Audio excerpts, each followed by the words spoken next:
আসসালামু আলাইকুম এভরিওয়ান, কি অবস্থা সবার? আজকে একটা তেমো হল শপিং ব্লগ শেয়ার করব। প্রথমে নিয়েছিলাম এই টেবিল ক্লথটা, যেটা ছিল 5 ইউরো 42 সেন্টের মতো।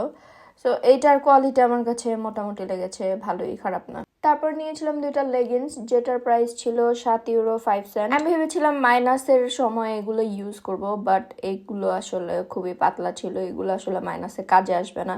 তো আমি রিটার্ন দিতে চাচ্ছিলাম, বাট ওরা আমাকে রিফান্ড করে দিয়েছে। তারপরে নিয়েছিলাম এই পর্দার সেফটি পিনগুলো, 20 পিস ছিল, যেটা 2 ইউরো 50 সেন্টের মতো প্রাইস। নেক্সট টাইম আমি পর্দার একটা ব্লগ দিব, সেখানে আমি দিব এগুলো কেন কিনেছি। সাথে এই ক্লিপগুলোও লাগবে, কারণ আমার পর্দার সেটআপটা একটু ডিফারেন্ট। এখানে 100 পিস ক্লিপ ছিল, যেটার প্রাইস ছিল 3 ইউরো 83 সেন্ট। তারপর নিয়েছিলাম এই স্কার্টটা, এটা আমার কাছে বেশ ভালো লেগেছিল, প্রাইসও রিজনেবল, 8 ইউরো 88 সেন্ট ছিল। সো এটার কাপড়ও আমার কাছে ভালো লেগেছে, ডিজাইনটাও মোটামুটি ওকে, এক কথায় সেম অ্যাজ পিকচার পেয়েছি, দ্যাটস ওয়াই আমি স্যাটিসফাইড। নেক্সট দিয়েছিলাম একটা খোপা, আমার চুলগুলো যেহেতু ছোট ছোট, এটা ছিল 2 ইউরো 41 সেন্ট। এটা আমি বাংলাদেশ থেকে নিতে চেয়েছিলাম, বাট পরে দেখি তেমুতে এটা পাওয়া যাচ্ছে, দ্যাটস ওয়াই আমি তেমু থেকে নিয়ে নিয়েছি। এটা বেশ সুন্দর, একটা ঝুটি করে জাস্ট পেছনের কাঁকড়াটা লাগিয়ে নিলেই হবে।